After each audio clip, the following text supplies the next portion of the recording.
Good day guys, itong ating episode 3 sa ating Nix Gonzalez TV. So tatalakayin natin ang ipapakita kong budget na gaming keyboard para sa inyong mga gamers. Kaya sit back, relax and enjoy. Let's go!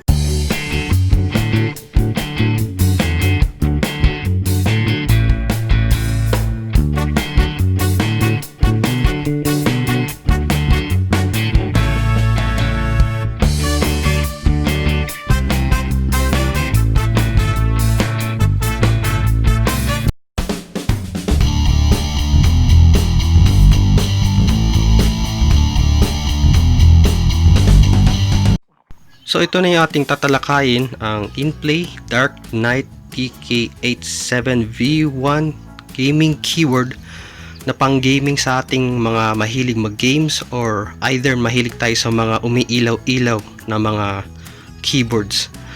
For me, ito ay napaka-practical at nagkakahalaga ng 399 pesos sa PC ni Juan dito sa Baguio City. Sa Shopee ay, kung hindi ako nagkakamali, ay 550 pesos. So, depende na to sa store na bibilhan nyo. So, papakita ko na yung produkto. Okay? Let's go! So, ito na yung ating produkto na binili natin. So, ito yung keyboard. Di siya ganun kahabaan. So, sabihin natin mga nasa more than 1 foot to. Hindi siya ganun kahabaan, guys. Tapos, powered po siya ng hindi siya powered, may connection siya ng USB po. Isa lang, isang saksakan lang. Plug and play po ito mga guys. So, saksak nyo lang, pwede na. I-detect lang ng computer nyo yung nasaksak na gaming keyboard natin. Hindi na kailangan na software guys. Ngayon, papakita ko na kung anong mangyayari pag nasaksak na natin sa ating laptop. Pwede naman ito sa mga PCs guys. So, let's go. Okay, ito na ang ating keyboard. So, makikita natin naka-steady lang ang ating ilaw. Yan po mga guys. Tingnan natin mabuti. Meron tayong mga function keys. Yan po, nakikita natin. Yan. So, almost pares din sa mga mechanical keyboards guys. So guys, take note, hindi po ito mechanical keyboard po pero mako-consider natin na na basta gaming keyboard. Yun na yun. So kasi pinag-uusapan natin dito is practicality na or budget gaming kumbaga. So ayan. Yun lang po. Pero hindi lang po ang ganyan ang ilaw niya. So may pipindutin po tayo. Yan po yung parang araw. Tapos yung function. Gagawin lang po natin dyan. Pindutin muna natin yung function. Yan po. Tapos ito po. Yan po. Magbiblink na po siya. Yan. Ganyan po. Yan. So pwede na rin diba guys? Yan. Importante po is pag madilim, ganyan po. Makikita po ang ating mga pinipindot. So perfect po siya sa gaming. Perfect din po siya sa sabihin natin gumagawa kayo ng homework nyo sa gabi, pero nakapatay ang ilaw. Syempre ngayong pandemic, more on online transactions na tayo ngayon. Online jobs, online assignments sa mga nag-aaral pa. Yan. So meron pa. So, function ulit. Yan. Bumalik ulit sa dati. Ganyan. Yan. Balik. Function. Ito. Yan. Ganun din.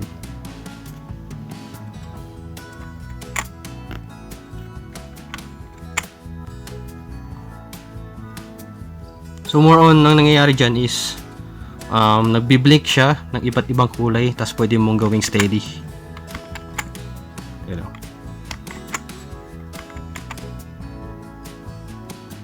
Yan. Yun lang po ang options nun. Function, tapos yung sun na icon, i-combine nyo lang yan.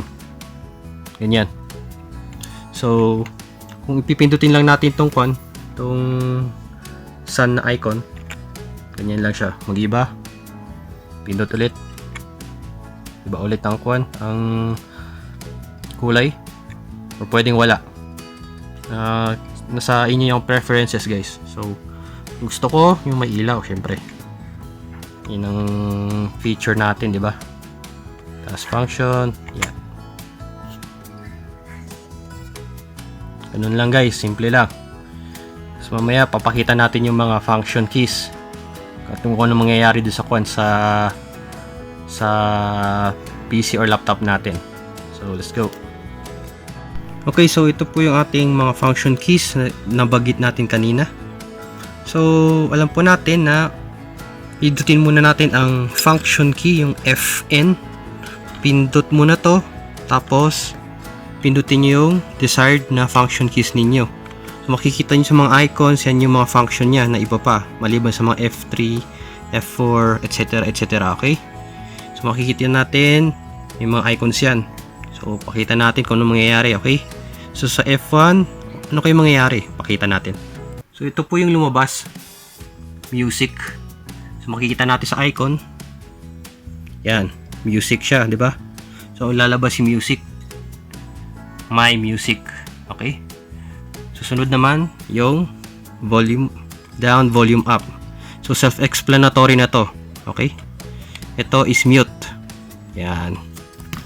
Okay guys, regarding po sa iba pang function keys, F2 hanggang F8, napaka self-explanatory po yan. Yung may volume down, volume up, mute, stop, rewind, stop, pause, at forward.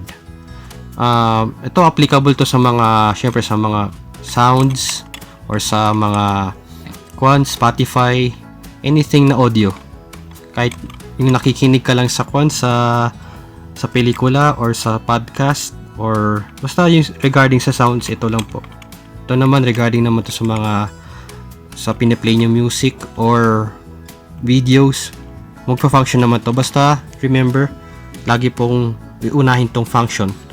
Pipindutin muna, tapos kung ano yung pipindutin nyo dyan. Okay, so next po dito sa F9, papakita ko kung ano mangyayari. So makikita natin ang parang envelope. Tama, envelope yan. So function muna, tapos F9, function, tapos F9. Yan po yung lumabas. So yung mga email ninyo, i-check nyo yung email nyo. Okay, so next po, ano mo kaya ito sa may F10, para siyang bahay. Para siyang bahay. Yan. Okay, function, tapos F10. Yan po yung ano, lumabas yung default browser nyo. Yung browser ko po kasi is Brave. So yan po yung lumabas, bagong window. Okay, next sa F11, yan po para siyang padlock. Try natin. Okay, function, tapos ito F11. Yan. So guys, wala naman nangyari, pero tingnan natin yung type. Full type. Check natin sa Word. Blank document. Yan. Makikita natin kung pindot ako ng pindot, walang lumalabas. So yan po yung lock function ng keyboard natin. So gusto nyo i-unlock ulit, ganun din, function, tapos F11. Yan. Yan, pwede na. Yan. So mahalaga po yan kung for example may kasama kayong bata or anything na may gustong magkalikot ng iyong keyboard, yun po ang gagamitin natin, yung lock function. Yan, may F11. Yan. Sa huli naman, yung F12. Yung nakalagay dyan, mukhang calculator. Subukan natin. Function, tas F12. Yan pa yung lumabas. Okay. So, alam na natin kung ano yung mga function ng mga nandito sa mga function keys. Okay. Just remember po na pindutin mo na yung F function Fn. Okay? Try nating laruin. Okay? Yan. Maglaro tayo ng Quake 3 Arena. Gamit itong ating gaming keyboard. Okay? Go!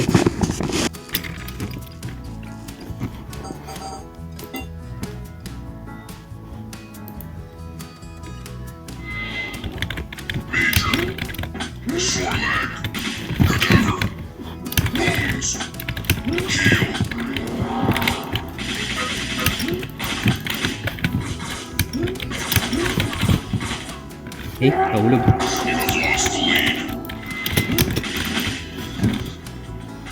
Yung maganda na may yung pipindutan mo, hindi naman siya masyadong tight or hindi naman masyadong malambot. Sakto lang. Comfortable naman. Mag-enjoy ka rin sa pag-gaming mo. Yan. Ayan. Maganda siya guys. Mare-recommend ko to talaga sa mga budget gamers. Okay? So, subukan nyo rin to guys. Nasabi ko naman na yung price niya, so affordable naman siya. Okay? Maganda to. So guys, I hope you enjoyed watching our episode 3 na sa ating review ng ating Inplay Dark Knight gaming keyboard. At sana kung nakabili kayo, huwag kayo mag-hesitate na maglagay ng comment, suggestions, or anything that you can share po sa budget gaming. Okay? Mag-share po lang po tayo sa ating mga YouTubers or viewers para makakuha rin ng mga budget gaming appliances. So, thank you and ingat po kayong lahat dyan.